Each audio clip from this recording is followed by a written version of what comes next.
All right, so today we're going to talk about improper integrals. And what we call an improper integral is basically where we're trying to find the area under the curve of something that kind of goes infinitely to the right, or there's some kind of discontinuity. So I will talk more about that as I go. But for example, let's look at example 1, okay? In this case, we're asking us to find the infinite region R that lies under the curve 1 over x squared, right? Then it begins at 1 and it ends at some other value of x is equal to t. So to be able to find that, okay, well, we're just going to do everything like we normally do. So we're going to take the antiderivative, or the integral, of this function right here. If I add 1 to the power and divide by the same, I get this. I'm going to try to figure this out. Remember, I plug in this. This is negative t to the negative 1 minus a negative 1 to the negative 1. Now, this is going to be equal to negative 1 over t plus, well, 1 to the negative 1 power is still 1. So we're going to leave it at that, okay?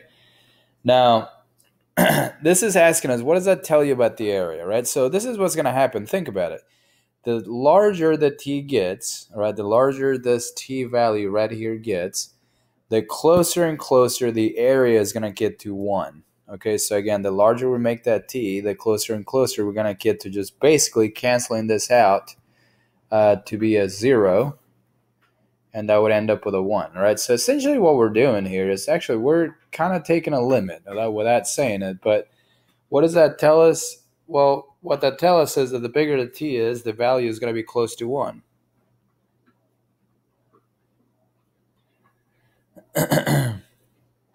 So another way to do this is when we find the limit, right? So when we find the limit of this integral, what we would do is we would take the limit as t goes to infinity, and that's really what I was saying earlier, just in a different manner, if you will, of 1, well, I don't know why I wrote it backwards, but let's just go ahead and write it as negative 1 over t plus 1. So the bigger the t gets, then closer and closer to 1 this will get, because again, this will basically go to 0, okay? So the answer to this would be 1. So they got to match, okay? So it's going to talk about case 1 and case 2, and then we'll talk about what that means in just a second, but this is when you know it's an improper integral, all right? This is type 1, and again, type 1, I know they're type 1 because it has an infinity sign on there. And case 1, I don't even know what case 2 is. But anyways, this is case 1. Oh, one that diverges. But anyway, I guess I don't think you're going to know what case is until you do it. But let's just do this, okay? So first, what we're going to do with an improper integral like that is we're going to take this as a limit as x goes to infinity in this case. But instead of writing from 1 to infinity, we're going to replace that infinity with another variable, an arbitrary x value that in this case we're going to call n. And again, all the steps are right here. Okay, so that's what we're going to do. And then now we're going to take the antiderivative of this. And this is going to be equal to the limit as, well, I wrote x on here. Should have written n here. The limit as n goes to infinity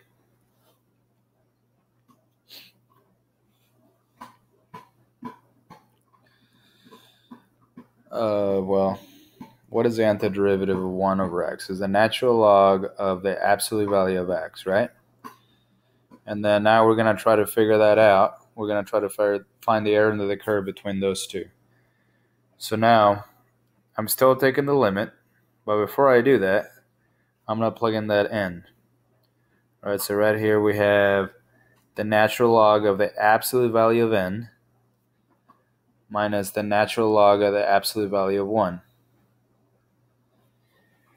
And before we plug anything else, remember that the natural log of the absolute value of 1, which is 1, this is going to be 0 here.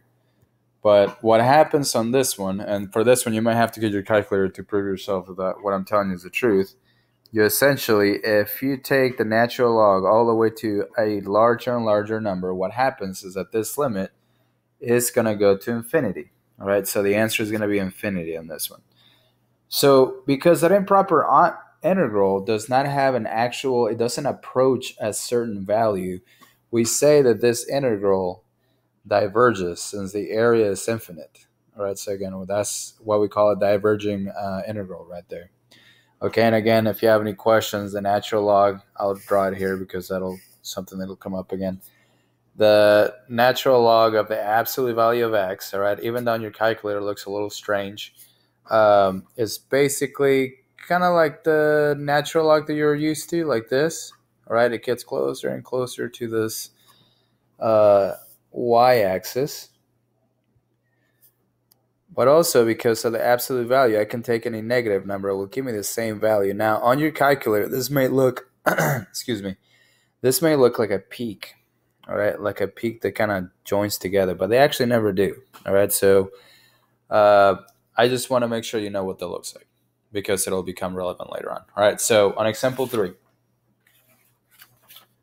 All right, now we have a case to a type 1, again, because we're dealing with infinity. And honestly, you don't really have to know what type or case it is for this matter, but you just have to know how to do it. All right, so the steps are basically identical. We're going to take the limit as, let me use another letter, t goes to negative infinity, and we're going to replace this negative infinity with t now, right, to 0 of x e to the x dx. And now we're going to take the integral of that. Now, to take the integral of that, we're going to have to do the integration by parts. And hopefully by now you should be getting a little bit more familiar about why. If u is x, then du is dx. And if dv is e to the x, then the integral of e to the x, it's, again, e to the x. All right, so for this would be, I'm just going to write the antiderivative here real quick. Remember, you join those two together, and then you join those two, right? So we have x times e to the x minus the integral of e to the x dx. All right, and then now I just wrote the antiderivative, so I can just deal with this limit here in a second. This is going to stay the same.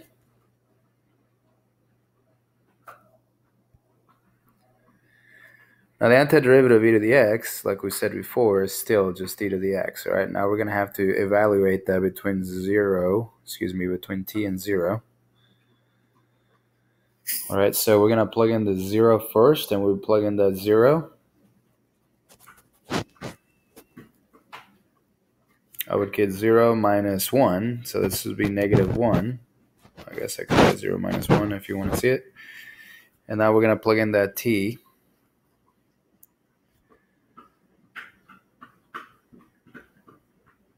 Okay. And I'll write one more step just to simplify all this junk. I want to make sure we're on the same page on this. So we have negative 1 minus t e to the t plus e to the t. All right, so if we take e to the t, if we make this power really negative, all right, what's going to happen is that number is going to get really, really, really small. So again, if you don't believe me, plug this in your calculator on your TI-84 and see what happens as x gets bigger, all right? Now in this case, so as t goes to negative infinity for this, that's going to make this go to 0, all right? That limit's going to approach 0 on this. Is also going to approach 0 on this. Because e to the power, or any exponential to a very, very negative power is going to get closer and closer to 0. Okay. So all I'm left with is negative 1, and in this case, that's going to be a convergent improper integral because it actually converges into one single value. That's what we mean by that, okay? Let's do example 4. Right, in example 4, now this is a little bit different because now you have an infinity here and here. You have infinity symbols. So what they actually tell you to do, and again, you can kind of go back to all the stuff that I did not read, is that you're going to have to break this apart into negative infinity to 0, all right, of this function. plus 0 to positive infinity of 1 over 1 plus x squared dx. So again, you have to break that apart. So now I have to do two limits, all right, where I'm going to have to replace those letters. So I have the limit, let's call this a, as a goes to negative infinity of a to 0 of 1 over 1 plus x squared dx.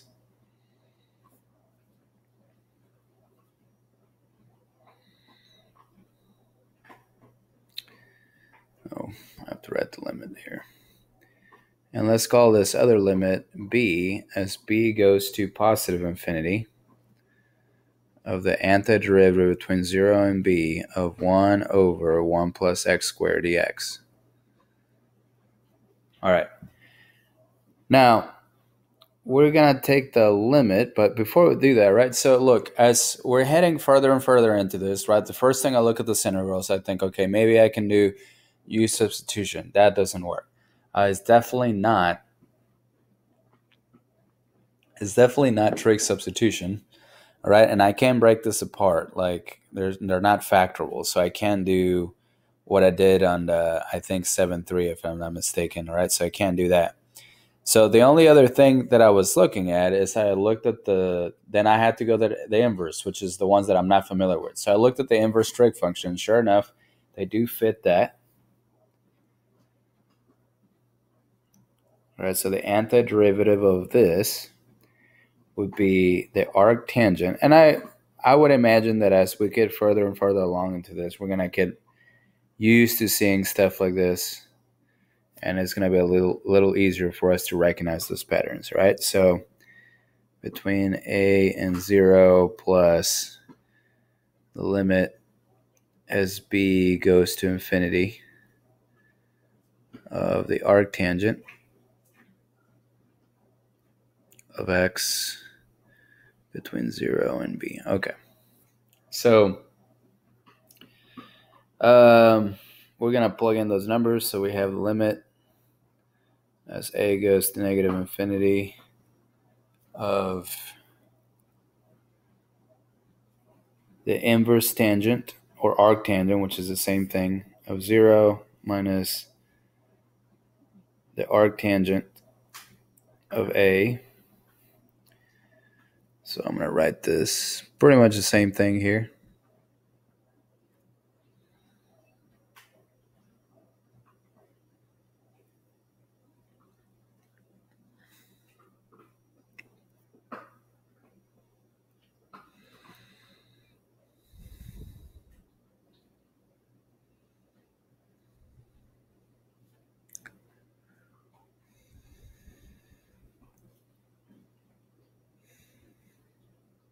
Okay. So at this point, the hard part for me was to figure out what the inverse tangent was, right? Because that's not a one that I normally deal with. So I did have to look at the graph, right? And I'm going to sort of tell you what happens here. So the inverse tangent function sort of looks like this, right? Sort of like a cubic or like a cube root, excuse me. And you kind of have a couple of horizontal asymptotes here. One that's located at pi over 2, and the other one that's located at negative pi over 2. Okay, so I'm just letting you know that ahead of time. So when I do the limit, right, now look at it. If I ask you for 0, right, that's the origin. So therefore, this right here is 0. 0, this is 0. Now, as the limit, as the inverse tangent goes to negative infinity, that's going to get really, really close to negative pi over 2, which is a horizontal asymptote, right? Which is no surprise, that's where it comes from. And then as on this side, as b goes to infinity, so the arctangent of something that's getting bigger and bigger, that's going to go towards positive pi over 2, right? So when you add those two together, you actually get pi. So that's the answer for that. All right, so let's go ahead and go to example number 5. Okay, so on this one, I sort of drew the picture because that's what they're asking us to do, right? So if you look at it, right, before we go too far into it, look at this.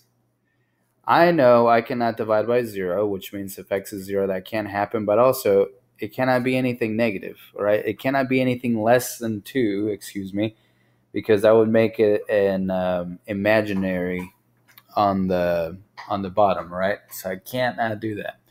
So because of that, all right, it says, why would this be considered improper? Now notice that this does not have any infinities, but this has to do with the fact that at x is equal to 2, f of x has an infinite discontinuity. Not a whole, but just an infinite discontinuity.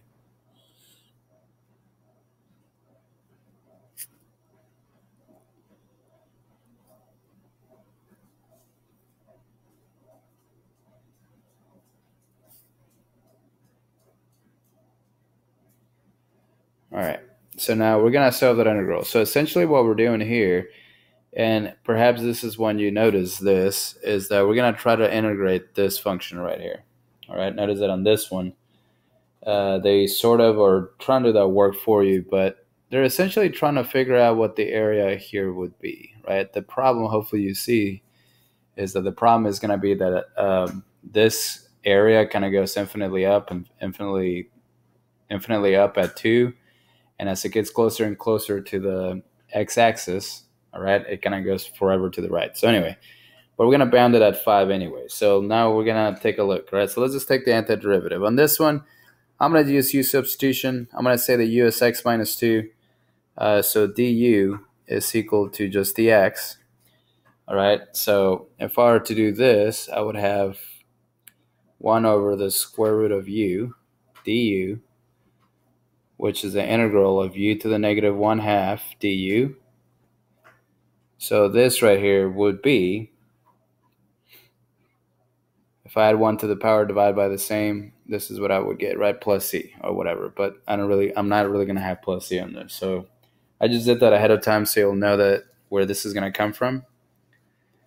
If I replace that u with the function,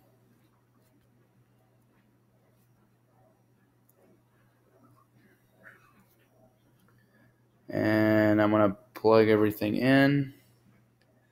So that's going to be 2, 5 minus 2 minus 2 square roots of t minus 2, like that.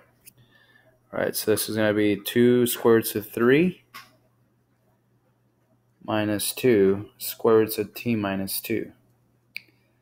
Now this one says, now find the limit as t approaches 2 from the right. Remember that plus on the right side of 2 means that we're approaching 2 from the right side.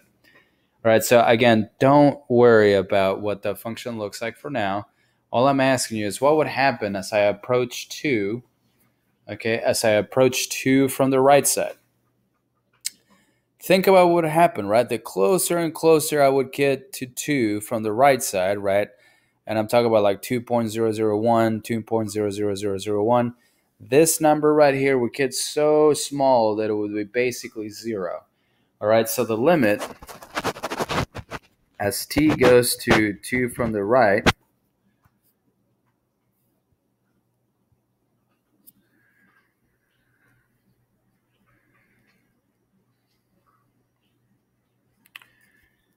as I make that t, so get closer and closer to 2 from the right side, okay? As I get closer and closer to 2, this would basically go to 0, right? And I would be left with 2 square roots of 3, and that's it.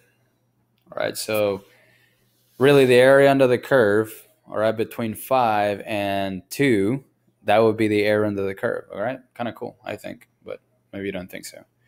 All right, so this kind of lead us into the next few examples, right? So on the next few examples, this is what we call like the type 2 integrals. Type 2 integrals, you have to figure out where this is undefined. For example, I know that the natural log of 0 is undefined. So at that point, that's the point that I'm supposed to break this apart, right? This doesn't have any infinity in it, right? So I'm going to say, and again, you have to know some things for sure. Right. The one thing you got to know is the natural log, or any logarithm for that matter, is only defined on the right side. Remember, it kind of looks like this. right? It has a vertical asymptote, but x is equal to 0. So that's why I put 0 limit as a approaches 0 from the right. I can't just write the limit as a approaches 0. I can't. And I have to replace that 0 with, in this case, I picked a. And then now I am free to take the integral of this function. Okay? Okay. So this one, I always get this backwards. I always want to say, oh, that's 1 over x. But we're not talking about the derivative. We want the antiderivative of the natural log of x. So in this one, I'm going to do integration by parts again. I'm going to say that u is the natural log of x. So du is going to be equal to 1 over x dx, right? And dv is equal to, in this case, we're going to call that 1, right? We can always say natural log of x times 1. The antiderivative of that is x, right? So now we're going to say that this right here is x times the natural log of x. Remember, I'm multiplying those two together. Minus the integral of the 2 in the diagonal right here. So we have x times 1 over x dx, right? Which x times 1 over x is just 1. Okay, so now I'm going to come back here, now that I did some of that work on the side. And I'm going to say, okay, let's figure this out. This is just going to be x. Let's find the definite integral right here between 1 and a. So let's plug all that in.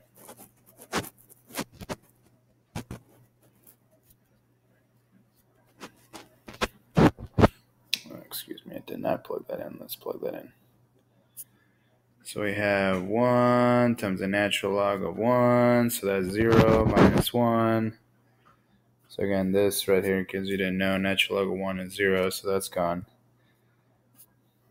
Right. And we have minus,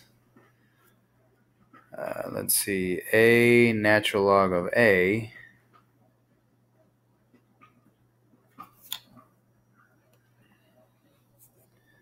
minus a. All right.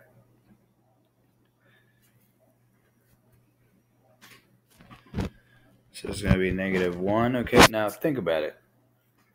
As you approach a natural log from the right, right, what y value am I approaching? Remember that picture. What is the y value that I'm approaching? In this case, I'm approaching the vertical asymptote, right? So therefore, this right here,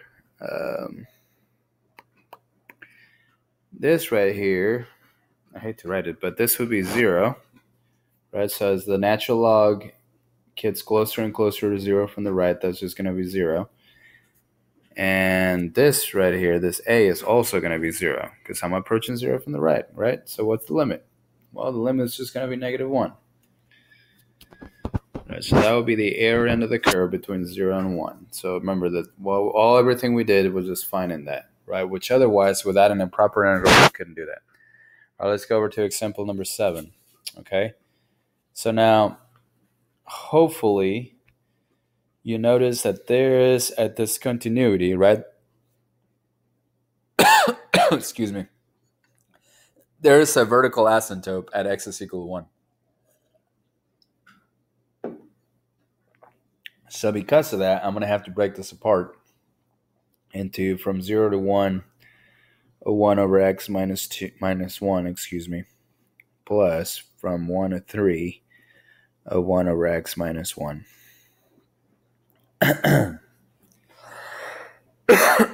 Okay, so now it's perhaps going to be the weird part. All right, the weird part is that now I'm going to try to find the limit, and I'm going to replace that 1 with an a. The limit is a approaches 1 from the left. Shut up, Gus. Stop drinking water, boy. I'm trying to record here, son.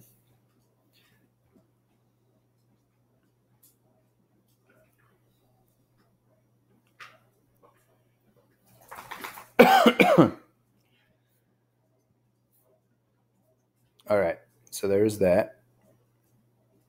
No, Gus, get off. Sorry, my dog is trying to crawl on me. Get off me.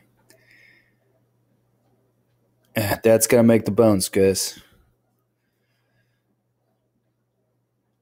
And now we're going to say that the limit as b approaches 1 from the right side. And we're going to replace this 1 with a b. So from b to 3 of 1 over x minus 1 dx. All right. Okay, so that's what we have. And now we can go ahead and take the antiderivative of that. And this, hopefully you're a little bit more familiar with these, right? The antiderivative of this is just the natural log of the absolute value of x minus 1. Right, and we're going to figure that out between 0 and a. And similarly, this would be the natural log of the absolute value of x minus 1 between b and 3. Okay. Okay, so this is sort of the hard part, right? Because, again, you're going to have to sort of know what this looks like. Now, I've looked at it ahead of time, of course, but this is sort of like similar to what the transformations you've done in the past, all right? In this case, I actually have a horizontal asymptote about 1. Okay, so and then what happens is the logarithm kind of does this, but because this is an absolute value, this also does the same thing from the left side. Right, and again, if you look at your calculator, it kind of looks like a little sharp point right on 1, but it's not really there. It's just kind of hugging that vertical asymptote, okay? So here's what I'm getting at. As you approach, well, let me, I guess, write it all out first before I just spoil the surprise for you.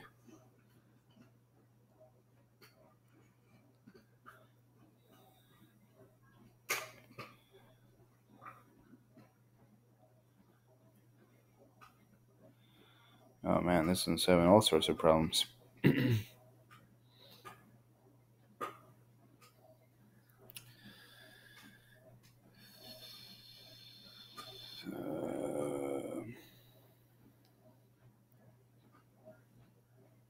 Okay, yeah. If I plug in a 0 there, it'll give me the absolute value of -1. Okay. I'll figure that out here in just a second. And I'm going to write the other limit on the bottom because I feel like I'm going to run out of space. So plus the limit as b approaches 1 from the right side. Okay, and this right here would be the natural log of 3 minus 1, which is 2,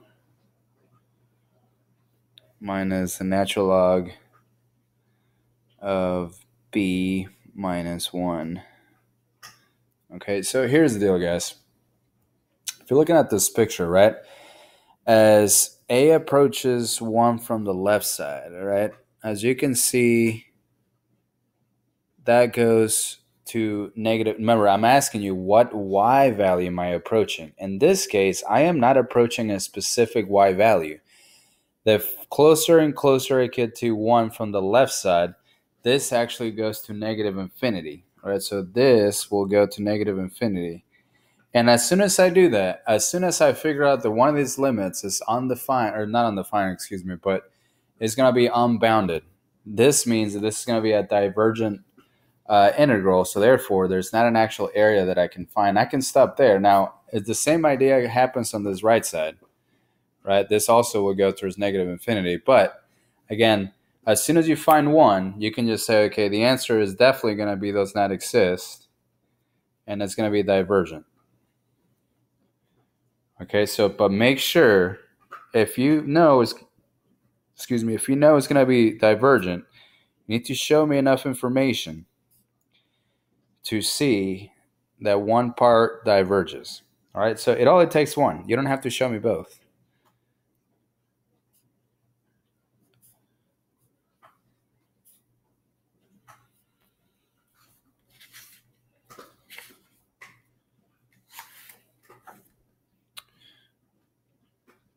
Okay. Well, again, guys, so hopefully you found this this is definitely easier to some stuff we've done before, but all right. Well, if you have any questions, let me know.